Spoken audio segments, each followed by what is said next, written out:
All right, good evening, everyone, and welcome back to our Red War Revelry. We are excited to have award-winning historian and friend of ERW here on Mike Harris. He's going to be talking about his latest book, The Fighting for Philadelphia. You can also see it behind him there. It's the third of the trilogy of the 1777 campaign. So, Michael, thanks for coming back on with us. And if I remember correctly, this book just literally hit the streets, right?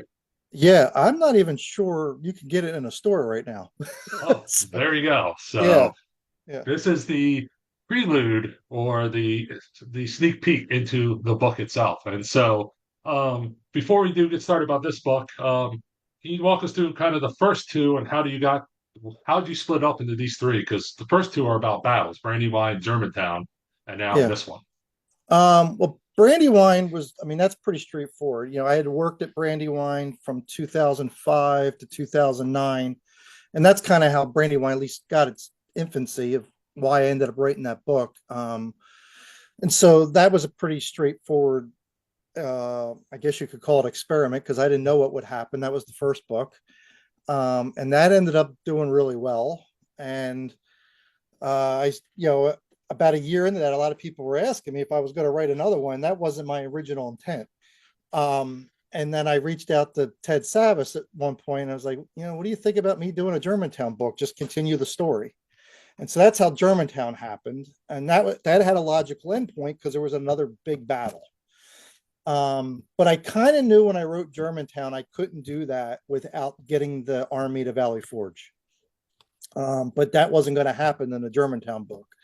And so I had kind of hinted around with Ted almost from the beginning of working on Germantown that it was going to take a third volume. But this new book's kind of different because it doesn't cover one big battle. There's a lot of little things that happen. And it sets up all those things and how the army arrives at Valley Forge and why they pick Valley Forge. But there's not one big set piece battle in this book like the first two. So, with that being said, how did you attack writing this book compared to the last two? Well, I still took it chronologically because my head works chronologically. I mean, I have some ideas for future projects. I don't know if I want to put those out there yet, but my head works chronologically. And so I basically, I had most of the source material from working on the first two books. And I kind of just took it from there. And a weird thing is, I kind of always had a love of forts in my head. So I grew up about a mile from Fort Mercer. So like that was always part of my life, Fort Mercer in that story. And then in my undergrad thesis for college is I did it. How do I want to word it? My thesis was on the evolution of Delaware River coastal defenses from the Swedish forts to the missile batteries of the 50s. So forts were always part of my thing. And so I kind of went back to my roots with this book. Like if I had never worked at Brandywine, this probably would have been the first book because the forts thing has always been there. So I basically tackled it by, because this book pretty much starts with Fort Mercer. There's a little bit of review if you don't have the first two books, to set it up. And then the first real new stuff in this book jumps right into the Fort Mercer operation. And then it kind of goes from there chronologically. I just went through my source material chronologically, like I did the first two books, and that's kind of how I tackled it. And so we're fans here. At least I'm a Baltimore homer, so I'm fans of course, the other one, Fort Mifflin, because obviously Samuel Smith and so forth is in there. But for those who are unfamiliar, what are the Delaware forts and so forth? Oh no, that's a good question. So at least at the beginning of the 1777 campaign, in the early phases, the only fort, well, I mean, back up. Eventually, there's going to be three forts. By the time we get to say mid-September 1777, there's one that still exists in its current form at Fort Mifflin, and that's on the Pennsylvania side, just south of what was colonial Philadelphia. Basically, if you know the area at all, it's right next to the Philadelphia airport today. Historically, it sat on an island. It doesn't today. That's all been filled in, that back channel. So that's on the Pennsylvania side. Directly across the river from it on the New Jersey side, and part of this is still there, despite erosion, is Fort Mercer. It's directly across from Fort Mifflin. So that's the New Jersey side. And those two forts were meant to protect two rows of chevaux de frise, these obstructions sunk in the river to keep ships from going up. So the forts had to be eliminated so the Royal Navy could start removing those obstructions. And then farther south, also on the New Jersey side, is a third fort, which doesn't exist at all anymore, called Fort Billingsport. And there was another row of chevaux de frise there. That's down closer to modern Chester today, if you know the geography a little bit. So that's quite a ways downriver from the other two. So as Fort Billings, you said Billingsport is down. Was there one anchoring on the Pennsylvania side, or no? Just No, for that one, that was sort of its own. Now the difference at that spot in the river, historically, the channel was narrower. There would have been at the time, I can't remember, Billings Island, and then there was another one, which his name is slipping me right now. There were two islands in the river at the time, and so the river channel was closer to the Jersey Shore and narrower. Therefore, the guns at Billingsport could reach over the islands, protecting the chevaux de frise, and they didn't need another fortification on the Pennsylvania side. Yeah, that explains that's the scene on the river in yeah, fall 1777. But for yeah, those who are knowledgeable on this subject, they know that, of course, Philadelphia falls on September 26th, yeah. and then this book takes on October 5th. So why? So are the forts there? How are the forts and the British interacting? Okay, so the British need to get their fleet to Philadelphia. Their supplies, basically everything they need to survive, is on ships. And so after the British fleet offloaded them back in August on the upper Chesapeake, the fleet turned around and started coming around the Delmarva Peninsula and back to the Delaware River. Well, they're going to start to arrive mid-September. The fleet starts to come back into the Delaware, but they can't get past Chester because of the obstructions there that are protected by Billingsport.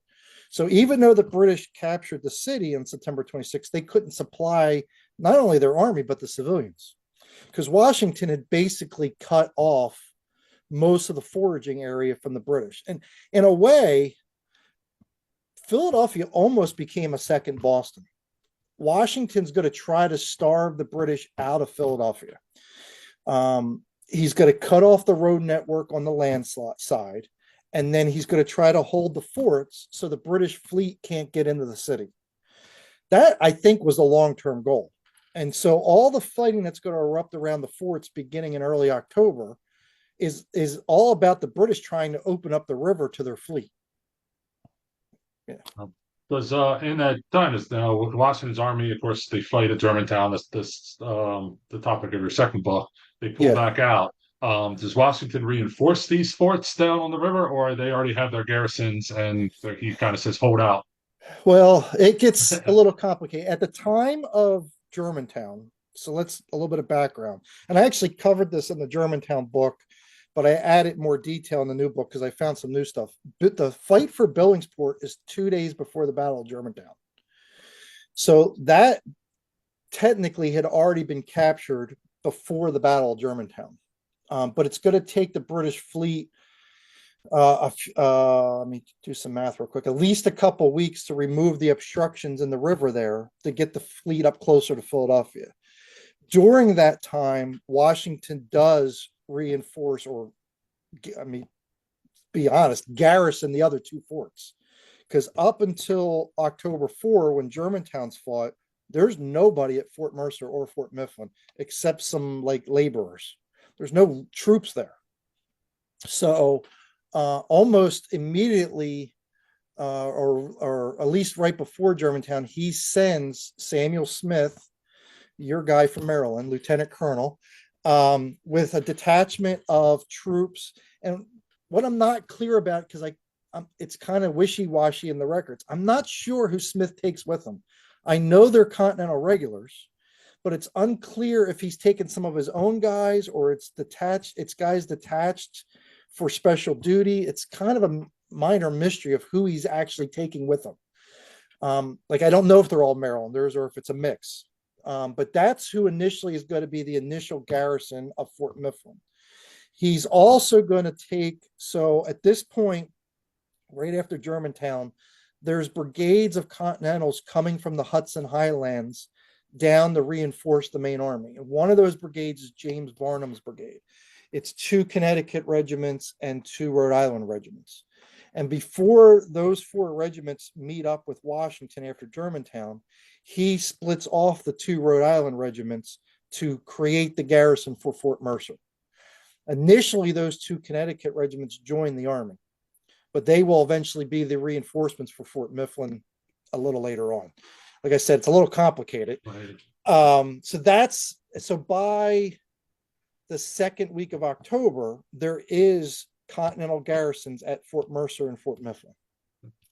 And if I and in Fort and Mercer is commanded by a relative of Nathaniel Greene, correct? That's one of Yeah, the Rhode Island regiments. yeah, it's a cousin of Nathaniel. His name's Christopher Greene, and I think he's technically the colonel of the first Rhode Island, I think. But that's 2 Rhode Island regiments, and I think he's the colonel of the first without looking at notes. Yeah. Yeah. And so the book, of course, picks up with talking about these maneuvers and so forth. And so Yeah. let's talk about the New Jersey side real quick. A lot has been done about Red Bank and Fort Mercer recently and so forth. How Yeah. did any of that impact what you found when you were doing your research for this book, or did it reinforce what you thought the narrative was? Well, there's a couple things I discovered. Let's start with the more recent archaeology. So there is ongoing archaeology at Fort Mercer going back about 3-4 years now. The park there, it's a county park today. They got a grant to do some archaeology, and the initial finding there, a couple things they found. They found some Hessian art uniform parts, equipment parts, which, okay, that's not that shocking. But then they had a major metal detector hit, and when they dug down for that, they found a piece of an exploded gun from the Augusta. So if you don't know the story of the Augusta, the day after the assault on Fort Mercer, ran aground while trying to bombard Mifflin and Mercer, and it eventually catches fire and blows up. The Americans salvaged some of the guns off that ship and took them to Mercer. And then during the siege of Fort Mifflin in November, one of those guns exploded, one of the Augusta's guns. And they found a large piece of it just like 3-4 years ago. And it's now on display at Fort Mercer in the park. So that's a very cool finding. Yeah. And then the major, I mean, not that that's a cool finding, but a huge discovery. Literally on the last day of their archaeology, they found bones in one of the ditches on the north end of the fort. And that, of course, led to a much larger excavation. And I think the current number is they found parts or bones of at least 16 different individuals. I think that's the current number. And anthropological analysis on them, they're of German descent, and they're Hessians that were killed in the assault. And so what's fascinating about that is not that they found 16 bodies, because of course there was a bunch of people killed in the attack, but they're in the abandoned part of the fort. So if you're not familiar, the fort was way too big for the 500 men that were sent to garrison it. So a French engineer officer, Duplessis, he reduced the size of the fort. He built a new wall and basically eliminated 2/3 of the fort. But that abandoned part of the fort was still there. And so after the battle, all these dead Hessians, based on where they were found, were just rolled into that abandoned ditch, and they filled the ditch in. Just kind of cool. Now, very recent, this is not in the book because this just happened over the summer. They're doing more archaeology, and they think they found a firing step that the Rhode Islanders had inside the fort. There's a big wooden beam that they found that they think it was the firing step for the northern wall. And that's very recent. That's not even in the book. Yeah, Yeah, it's just amazing. Yeah, we're yeah, what 250, almost 250 years from the engagement, and they're yeah, still finding things. And so the Americans, I mean, it's what Colonel Von Donop, or how we pronounce his name, the yeah. attack. Now, did the British subdue the forts? I mean, give us the general history because I want obviously people to read your book, but Yeah, just yeah. yeah, So so we can move the narrative along on how how the this campaign unfolds since we got yeah, to get all so the way to the December. yeah, so in mid-October, or right after Germantown, like within days, Howe orders his British engineers to start to build batteries on the land side of Pennsylvania to bombard Fort Mifflin. He wants to subdue Fort Mifflin. The problem is the islands that they have to use, Carpenter's Island and Province Island, are basically flooded meadows. And the working conditions are horrendous for these laborers and these British engineers, and it's taking forever, at least in Hal's eyes. And so he wants to speed up the process of opening the river because he needs the food from the fleet. So, because the land batteries for Fort Mifflin are taking so long to get constructed, he orders a Hessian column of 4 regiments under Karl von Donop to ferry over to New Jersey from Philadelphia and march inland and attack Fort Mercer. They are going to ferry over on October 21st. They're going to spend the night, about 10 miles from the fort. And then they're going to make this march to assault the fort on October 22nd. That results in the assault on Fort Mercer. It's a bloody repulse of the Hessians. It's actually the only American victory of the Philadelphia campaign. Um, when you stop and really break it down, Sure, um, yeah. yeah, if you stop and think about it, Interesting. Yeah, never. Yeah. Wow. yeah. So that's October 22nd, and then so Hal now really has no choice but to focus on eliminating Mifflin.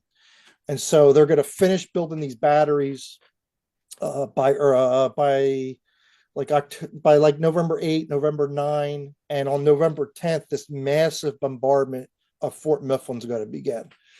And it's going to be 5 days, and then I think it's on the 13th. The British Navy gets close enough with their ships that the naval arm adds its weight to the bombardment, and by the 15th, it's the largest concentration of artillery until Pickett's charge in North America. It's a massive amount of artillery being fired onto this island that Fort Mifflin sits on, and the fort is just obliterated. It's amazing anybody survives it, but there's about 150 survivors by the night of November 15th, and there's nothing left of the fort. There's not a gun left on a carriage.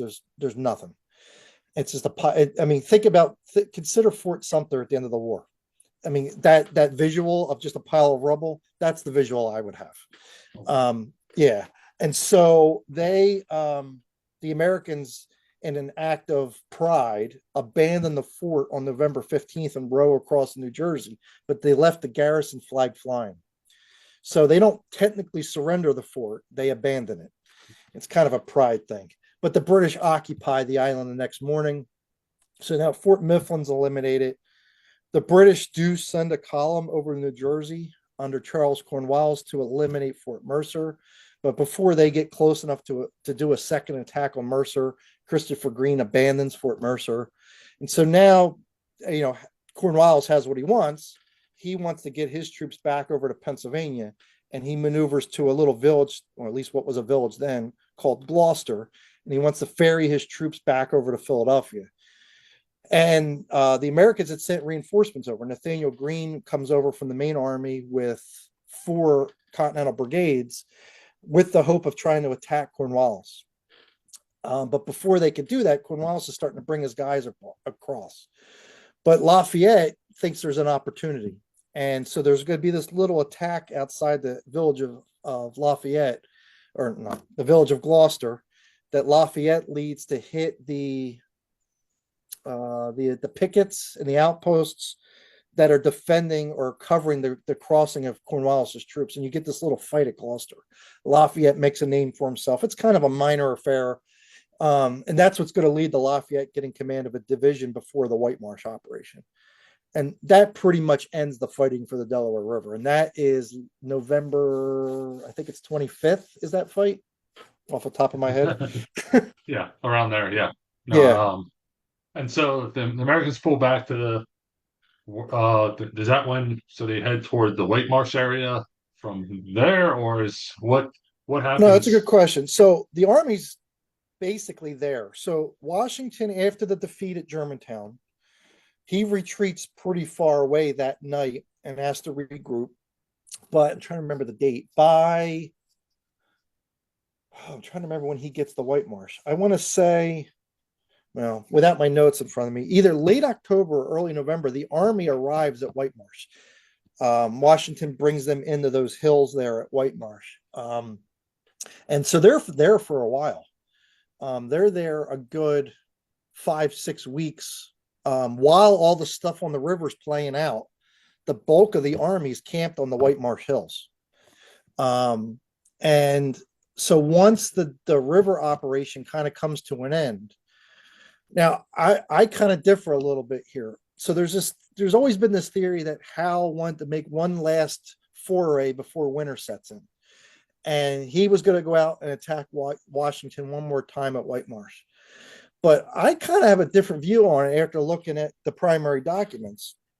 He took a lot of empty wagons with him for that operation, which doesn't make sense if you're just going out there to attack Washington. I actually think it's a massive foraging operation because the Army was so short of food in Philadelphia.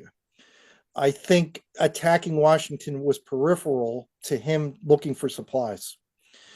And to kind of prove that point, when he marches out on the night of the December 4th into the morning of the 5th, and he realizes what a strong position Washington's in on these hills, he immediately sends an escort with wagons back to Philadelphia to get more food, which meant he didn't even have enough food with him for the operation. And I think that's very telling. So anyway, No, yeah, I mean that it is you're not going to bring wagons on a quick I mean hit and run attack type yeah, thing. But also too backtracking. I mean the Navy's slowly making its way up the river, correct? And yeah, whatever they're going to be carrying is not going to be fresh provisions. no, So, and then Washington, you said, has cut off some of the provisions. So, so in reference to Philadelphia, where is the White Marsh encampment for those who are yeah, unfamiliar? no. It's north and west of Philadelphia. I'm trying to think off the top of my head what that distance would be. It's probably 20 miles northwest of the city, give or take. If you know the modern geography a little bit, it's right next to the Fort Washington interchange on the Pennsylvania Turnpike. For anybody that knows the area, it's a modern town of Fort Washington. That didn't exist in the 18th century, but it's about 20 miles northwest of the city. Yeah, Is it like the same direction of what like Germantown would be, or is it farther yeah, but north? Yeah. far. It's probably that's a good question. It's probably a little bit north and west of Germantown. Trying to think, I'm trying to picture the geography in my head. It's Yeah. it's it's a little bit more northwest than where Germantown is. Yeah. And so why so because of those is it the most commanding terrain for those like why does for someone's gonna ask why White Marsh? Yeah, well, it is exceptional terrain. If you ever get a chance, there's a state park there today called Fort Washington State Park. So if you ever get a chance, drive into Fort Washington State Park, and it's an impressive view. I included some pictures from up there in the book. It's a pretty it's I bet the hills there are similar to the hills in Valley Forge, if you know the hills at Valley Forge. Plus, at the base of those hills, there's a creek that runs called Sandy Run that Washington had dammed up to create this real marshy area at the bottom of the hills. And then they had put Abattis out in front of this camp. It was a significant defensive piece of ground. And the Army's huge at this point because once Saratoga's over, remember all that Saratoga stuff's happening at the same time. Once Burgoyne surrenders the gates, that freed up the Northern Army. And so I think it's 4 brigades from Gates' army, without me looking at my notes, are going to march south and reinforce Washington. So by early December, there's like 24,000 Continentals on the White Marsh Hills. It's a massive army. And the ground there is exceptionally good for defense. And that's what Hal sees when he marches out from Philadelphia and realizes he can't just attack that. I mean, he probably does not have even what 24,000 men to attack No, with. no. Hal had been reinforced in late November with 2 brigades and the 17th Light Dragoons from the New York garrison, but that basically replaced his losses from the campaign.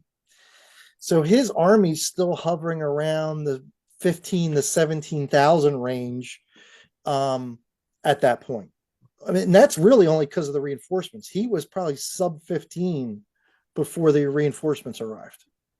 And I mean, and some of them have to obviously stay in Philadelphia to garrison, and some have to Correct. stay south of the with the forts and so forth. So, I Yeah. mean, they always say what 3 to 1 it is attacking defense, but it's Yeah. almost in reverse. It's a Probably. significant, it was a significant terrain advantage. I mean, for you Civil War enthusiasts, think Missionary Ridge. I mean, it's that significant. Yeah. And so they come out and so or the White Marsh campaign, late November through December, what 16th or so, and that's when Oh they no, start. not even that. He leaves, he marches out of Philadelphia the night of December 4th. Oh, okay. He returns to Philadelphia on the 8th. So it's a So pretty quick thing. And really, because he couldn't push Washington off those hills. And then because he couldn't really forage, he's going to have to return to Philadelphia. It's a pretty quick little thing. and and so is that why getting more into it? Is that why it's kind of been overlooked because there's not a big battle? It's a maneuver. I hate to keep making references to Civil War things, but it seems like Tullahoma, where you kind of come out and there's no Yeah, real fighting. yeah, it's that's probably why. I think a lot of it is just overshadowed. I mean, the historiography of the Philadelphia campaign, you know, Brandywine and Germantown are these massive set piece battles. A couple of the largest of the entire war. And then you don't have, like, I think the river stuff is so overlooked because none of the big names are there. Washington's not in the forts, Knox is not in the forts, Nathaniel Greene for the most part's not involved, Lafayette's for the most part not involved. So all those big names that we think of in the Revolution, they're not in the forts. So I think they get overlooked by most revolutionary historians. And then White Marsh, I think, gets overlooked again because it doesn't ever really explode into a massive battle. There's some little skirmishes that take place, which I cover in the book, but they never escalate into these full scale battles. And so I think they just kind of get passing notice in these histories of the war. And I think that's unfortunate because they're part of the story of how they end up at Valley Forge. Exactly. I mean, almost like the beginning of the 1777 campaign when Hal's in northern New Jersey and Washington's not leaving his Yeah. threshold around Morristown. So it's kind of an interesting parallel. The campaign begins with Washington on high ground, not giving it up, and ends Yeah. with Washington on high ground. That's a really good way to look at it. Yeah, exactly. And I mean, is that do you see anything between those parallels from the Washington of early 1777 and the Washington standing on the White Marsh Heights? Do you see a like an Well, evolution? I do, but Washington's thinking has changed a lot. Actually, I don't know if his thinking changed so much as his army changed. So, Washington, I think we have this traditional thought that he is a defensive general, that he doesn't want to go on the attack, that he wants to preserve his army. And there's some truth to that. But if you really start to look at what happens throughout 1777, I'm starting to not agree with that. So let's not forget he was very aggressive on Christmas 1776, right? He attacks Trenton, he attacks Princeton. That's very aggressive. He's not that aggressive in the spring because he's building a new army. The 1 year enlistments had expired, and he's building a new army that spring. He couldn't be aggressive. He's still got all these recruits coming in. They're forming new regiments. So he's got to wait. And then you get down, everything shifts south. Hal uses the fleet to shift south. So Washington has to shift south.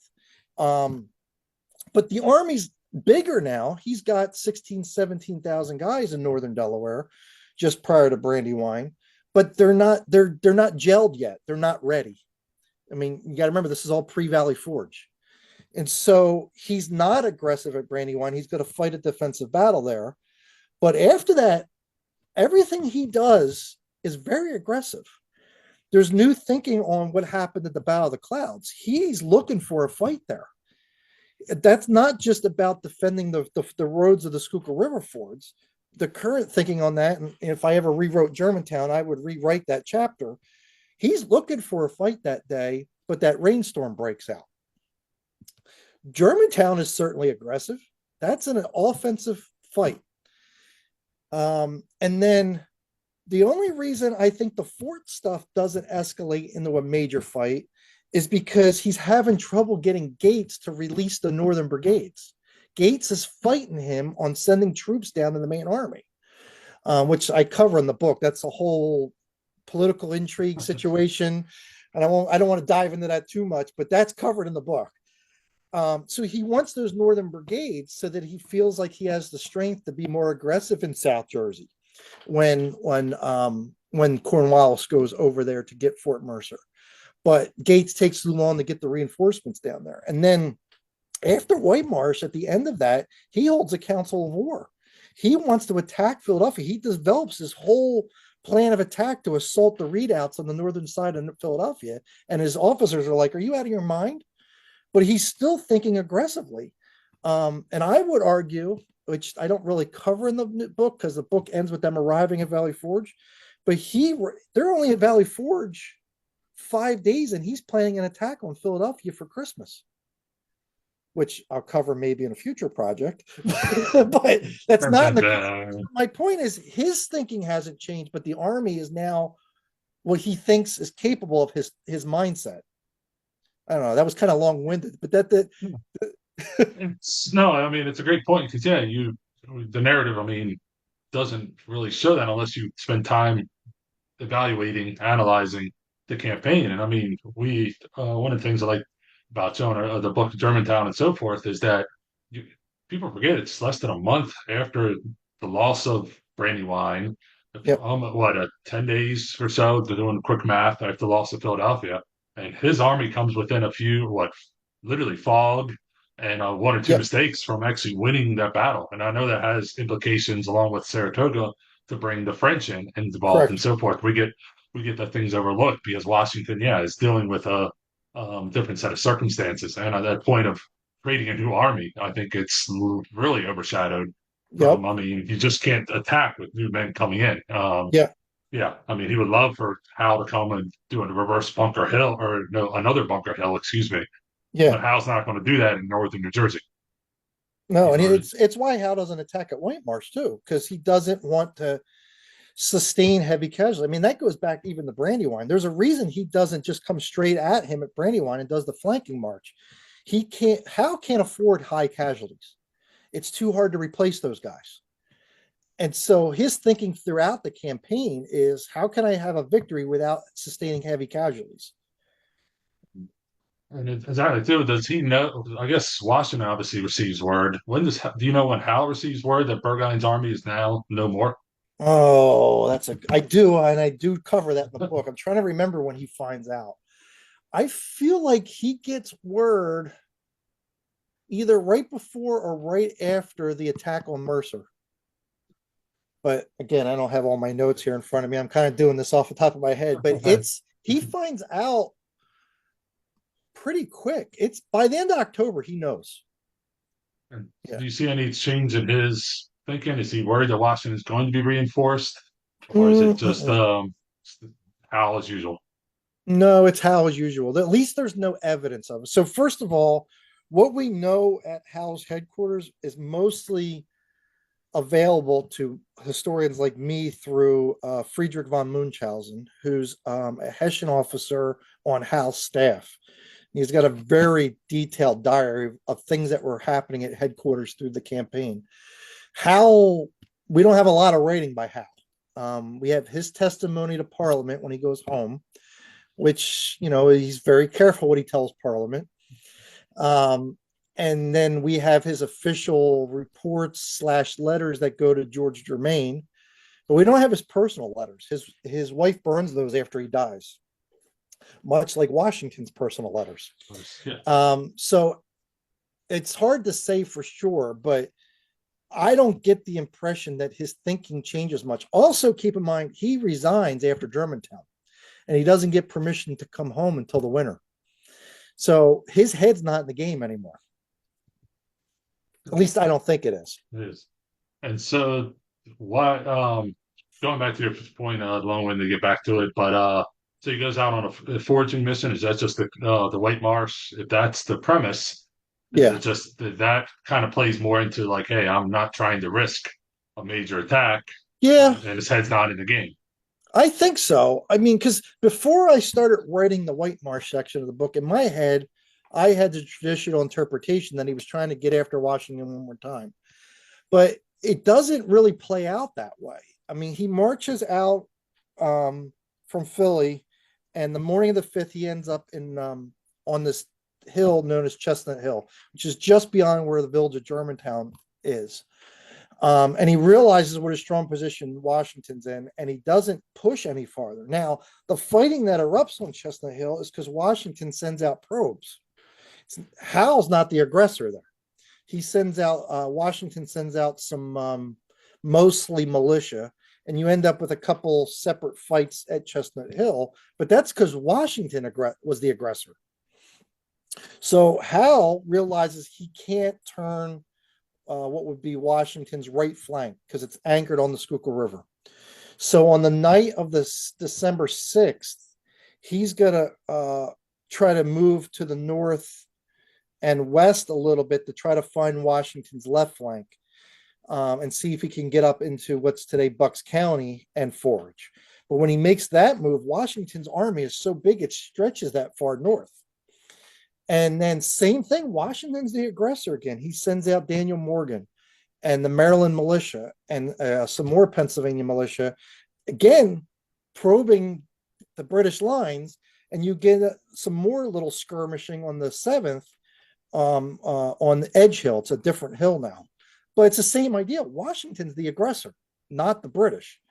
And so even though these probes don't succeed, Howe doesn't assault those hills at Whitemarsh.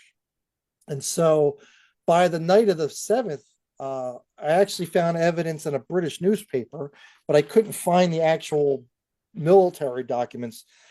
Apparently, when Cornwallis comes home for the winter after this, and there's a newspaper account I found in a London paper that Cornwallis reported that there was a British Council of War, which you don't usually hear about. That's a Washington thing. That the officers met the night of the 7th to decide what to do, and the consensus was they had to go back to Philadelphia. Which I tried to dig through King George's papers and see if there was any kind of actual document that detailed that, but I couldn't find it. It may be out there somewhere, but I couldn't find it. So all I got is this newspaper account. So that night they decide to come back to Philadelphia. And again, I think it's the food situation. For them to continue the operation, they would have had to send supply wagons back a second time to get more food. Yeah. And as we know from the common adage, what councils of war don't fight, and that's Yes. there it is. So Yeah. there must have been Yeah. one on December 7th if you follow that train of thought. Yeah. And Yeah. so as they go back on the 8th, Washington will stay in the White Marsh area, correct, for a few more days while he tries to decide the next what's his line of march. I mean, he's Yeah. probably trying to So convince the attack, right? I mean, he still wants to attack. yeah, he still wants to attack, but now he's at a point where he needs to decide upon a location for the winter encampment. And he's under a lot of political pressure. I actually think if it was up to him, they would have moved it somewhere back as far possibly as far as Susquehanna River, more central Pennsylvania. But he's under a ton of political pressure, specifically from the Pennsylvania Assembly. The Pennsylvania Assembly told him if he abandons the Philadelphia region to British deprivations, they will recall their Pennsylvania regiments, which is 15 regiments of the army. So Washington, I don't think wanted to be that close to Philadelphia because the area had already been stripped of supplies. I mean, both armies had been operating in this area now at this point for at least 3 months. So the area was pretty stripped already. And so the idea of going to Valley Forge probably was not high in Washington's thinking, or at least somewhere near Valley Forge, because the area had been stripped clean for the most part. But he's under political pressure to not abandon this whole area to British deprivations and the civilian uproar and all that other stuff. So initially, he's going to move into an area known as the Gulf. It's modern day Gulf Mills, Pennsylvania, and buy time because he's still looking to make an attack. And so I think it's the 9th of December. Again, I don't have it all in front of me. He starts moving out of the Whitemarsh Hills. And he needs to cross the Schuylkill River because if you're not familiar with the geography, both Goff Mills and Valley Forge are on the other side of the Schuylkill River from the Whitemarsh Hills. And he's trying to cross a ford to bring the army to the other side. And he unexpectedly runs into the Pennsylvania militia who are already over there fighting a foraging column under Charles Cornwallis. And this is how you get the Battle of Matson's Ford or the skirmish at Matson's Ford. Cornwallis is pushing back a brigade of Pennsylvania militia that was on the other side of the river because he's out foraging and they were in the way. And Washington's starting to bring the head of his army across the river.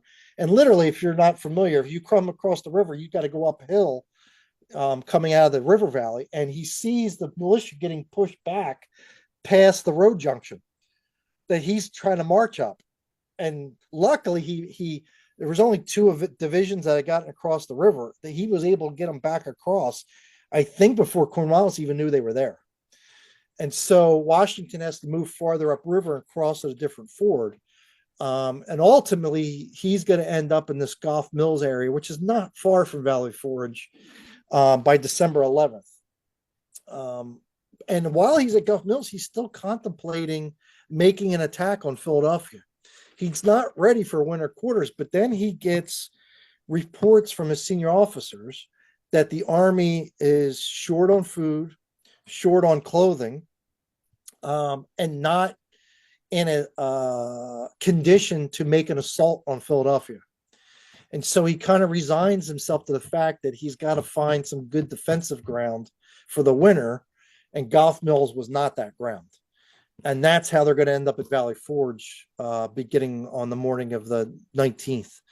And that's when they're going to march down Goff Road from Goff Mills and end up at those hills, Mount Misery and Mount Joy. Yeah, yep. Mount Joy at Valley Forge and start to set up their defensive camp and ultimately build all those huts that we know about and everything. If Washington is so aggressive. Oh, I lost you for a second, Phil. Okay. So going back, if Washington is so aggressive, why doesn't, with 2 divisions across, why doesn't he push into Cornwallis's column there at Matson's Ford? That's a good. That's a really good question, Phil. That's a good. I'll give you credit for that one. Having not really thought about that till just now. Puts on the spot a little bit here. No, that's fine. That's a good question. My thought is he probably doesn't know the strength of that British force. He doesn't know if it's the whole British army. He doesn't realize it's just a large detachment. And trying to come up a narrow road against the high ground probably didn't appeal to him because the British are on this high ridge against, if you don't know the terrain, if you're coming on the ERW tour in November, this is going to be one of our stops actually. So there you go. A little promotion for you. Yeah. So the road Cornwallis is on a high ridge and he's going one way, and perpendicular to that is the road coming up from the river. And you have to kind of go up this ridge. And so my guess is that's not a good spot for the Americans to be in if you're not sure the strength of that British force. So that's my best guess. With that's a very good question, Phil. There you go. Then I'll give you a few months until November to research Yeah, it. I didn't want you to get it caught there on the tour, but yeah. and so Washington arrives now at Valley Forge. Why didn't he stay at Whitemarsh then with a good train protecting the roads? Why did he? I mean, is that not close enough for the Philadelphia legislature? No, that's not the problem. They'd stripped that area already. They had been living there for 6 weeks plus at that point. So there wasn't enough. The big issue is the wood. They had pretty much used up the wood around there for cooking, etc. The resources, not that Valley Forge is going to be that much better, but they had stripped the resources there. The good thing about Valley Forge is the wood lots and the trees had not been clear cut yet, like they had stripped Whitemarsh. Yeah. So he ends up at Valley Forge, and then that, of course, concludes your narrative as they march into the Valley Forge, correct? Yeah, I basically have just a few accounts of the march in and some of the accounts of what they found when they got there, but I pretty much end the book with them arriving at Valley Forge. So that culminates the 1777 campaign. Maybe down the future, you may start on the 1778 campaign. There's some thoughts. There's some thoughts. People just have to keep paying attention to Yeah, where Mike is and where's his writing and so forth. But as we near the end of this, and it's been a great discussion. So books out. yeah. Any signings, any speaking engagements coming up? If people don't want to go to Amazon, buy No, your no, book. no. I'm busy. My fall's busy. Some of the major things I'm doing is so for the most of the sites around Philly, they do anniversary events for 1777. So I'll be at Fort Mercer for their annual reenactment in October, doing a book signing. Same thing for Fort Mifflin. They do theirs in November. They do an annual reenactment. I'm doing a book signing there. And I think I'm doing a little walking tour as part of that event. They do a White Marsh event in early November at a historic house called Hope Lodge. And I'm doing a signing there and a talk about the White Marsh operation. So if you're in the Philly area, those are all that I'm doing for sure. And then if you're in the DC area, I'm speaking at the Society of Cincinnati this Wednesday night, actually, and doing a signing there. And I think that's open to the public. I'm pretty sure. If you happen to be in the DC area, that's at the headquarters of the Society of Cincinnati. So those are the biggies coming up. Yeah. So, man, before you do leave Philadelphia, I've got to ask this question before that one. What is something, as you did the research, as you wrote the book, that you found fascinating that was like an aha moment out of the sources or something? Well, I'll give you one because I grew up there. I grew up with this whole story of Jonas Cattell warning the Fort Mercer garrison. So the traditional story is Jonas Cattell escaped from the Hessians at their camp at Haddonfield, which is where they camped the night before, and ran all the way to Fort Mercer the next morning to warn Christopher Green that the Hessians were coming. I grew up with the story. They do an annual Jonas Cattell run on the anniversary. They still do. And so I just grew up believing that, because I grew up there. So, and I started working on the Fort Mercer section. I couldn't find any evidence in Christopher Green stuff or any of the Rhode Island accounts that even remotely mention it. There's a lot of mention of New Jersey militia sending in reports, but not the story of this guy running from Haddonfield. And so I started questioning it, as any sound historian would. And I've given my wife some credit. My wife goes, I wonder, because Cattell was in the New Jersey militia. And she goes, I wonder if he filed a pension account. So I went into the pension records and I found Cattell's pension account. And Cattell, and this is in his pension account, which, if you're familiar with Revolutionary War pensions, they're often embellished because they're trying to prove that they deserve a pension. So you got to be very careful how you use the pension accounts, at least for the Rev War. So you would think that story would be in there, especially since there's newspaper accounts from before he died. He lives well into his 80s, and he tells these stories around the local taverns of his heroism, but they're all written after his pension account. And his pension account literally has in there that he was in the fort the morning of the battle with other New Jersey militia and was thrown out of the fort by Greene. He basically threw the New Jersey militia out of the fort because he didn't want them in there when he got attacked. So if you're in there the morning of the battle, you're not running from No. Haddonfield. So that's a massive busted myth, which I don't know how the local New Jersey community is going to Oh. react yet. But it's a, I mean, I grew up with that story, and now I know it's a myth. Oh, so sometimes, as you say, don't let the facts get in the way of a good story sometimes. Yeah, So, sometimes. Yeah. but well, Mike, any last closing comments, things that we might not have covered? No, I think I mean, we did a good overview. We didn't give away the whole book. Look, there you go. So, I mean, if you haven't already ordered one, get on the Horn of Savus, and I'm sure they'll be happy to send you one. If you're in the Philly area, check out my events if you want to come get one personally signed. But it's a trilogy, so if you don't have the whole set, it's a set now.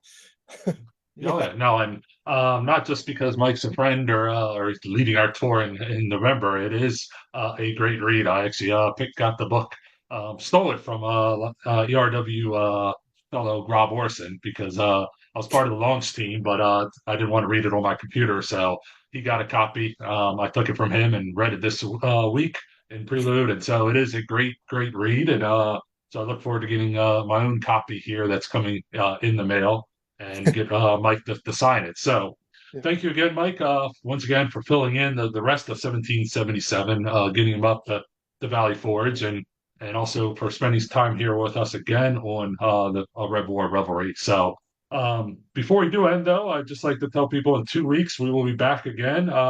This time with another historian who just wrote a book called The Last Man Standing with Gabe Neville. So on a Virginia Continental Regiment. So feel free to tune in 2 weeks from today. Otherwise, once again, Mike, thank you for coming on. And go over to sabaspady.com or your local independent bookstore or in the Philly, DC area. Come see Mike and get a copy of Fighting for Philadelphia, Fort Mercer and Mifflin, the Battle of Whitemarsh, and the Road to Valley Forge, October 5th, December 19th, 1777. So from all of us at ERW, have a great few weeks, and we'll see you back here on August 24th. Thanks, everybody.